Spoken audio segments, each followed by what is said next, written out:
Avevo 13 anni quando l'ho incontrato. Alto, bello, solo vederlo mi dava un senso di protezione. Durante il fidanzamento, però, se solo guardavo un ragazzo, mi dava uno schiaffo, oppure mi legava le gambe con le chiavi. Mi faceva male. Ma io pensavo fosse gelosia d'amore, quasi mi gratificava. A 18 anni lo sposo. In viaggio di nozze un uomo mi ha guardata di sfuggita e lui gli è andato addosso. Che guardi? A me ha detto attenta a come ti conci e lo diceva urlando. Così ha continuato negli anni. Entrava in casa e mi picchiava, senza motivo. Lo faceva anche se avevo la bambina in braccio. Mi costringeva a metterla per terra, con il viso rivolto verso il muro, perché non vedesse. Ma lei sentiva. Qualche volta sono scappata dai miei, ma lui veniva sempre a riprendermi. Prima con le buone, poi giurava che non l'avrebbe fatto mai più. Mi diceva ti amo, se mi lasci mi uccido. E subito dopo, sei una puttana, stai zitta o t'ammazzo. A letto non era molto diverso. Voleva che fossi io a prendere l'iniziativa, ma decideva lui come e cosa andava fatto.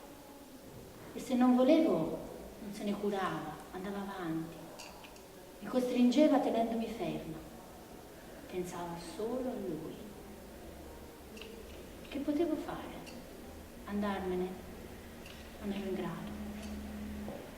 Quando raccontavo a mia madre delle botte, lei mi diceva, è colpa tua, lo fai ingelosire, stai zitta. E se ti picchia, scappa.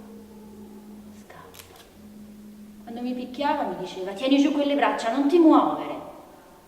E se provavo a difendermi, mi picchiava di più. All'ospedale mi ha sempre portato lui, ma lontano da casa. Non era pazzo, sapeva di comportarsi male. Quando vivi una storia così, sei come in un baratro. Ti arrampichi alle pareti, ma continui a scivolare sempre più giù. Una volta, non so perché, mi scatta una molla dentro, corro verso la porta gridando aiuto. La mia testa sbattuta, sangue sul pianerottolo. Arriva l'ambulanza. Lui dice di non saperne niente. Arrivano i carabinieri. Ci invitano a rientrare in casa. Su, fate pace.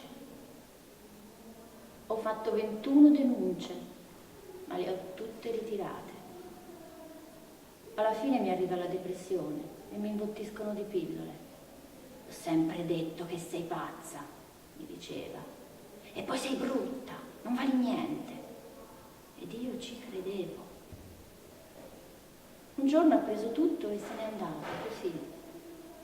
Ma non era finita.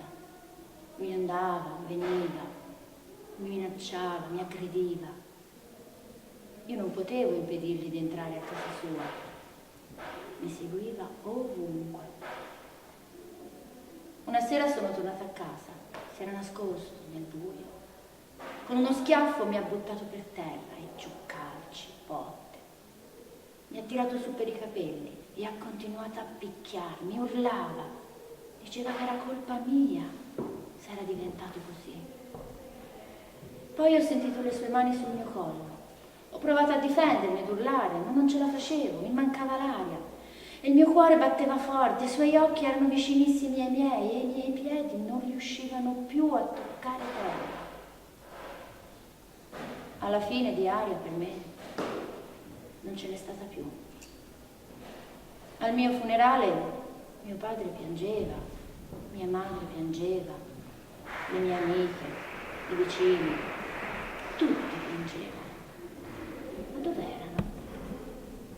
Dov'erano quando io urlavo, quando raccontavo delle botte, quando è arrivata l'ambulanza, quando sono venuti i carabinieri? Dov'erano? Non sentivano, non vedevano. Hanno portato tanti fiori. Ma perché? Io non li voglio. Portateli via, io non li voglio. Portate via anche le vostre lacrime, non le voglio.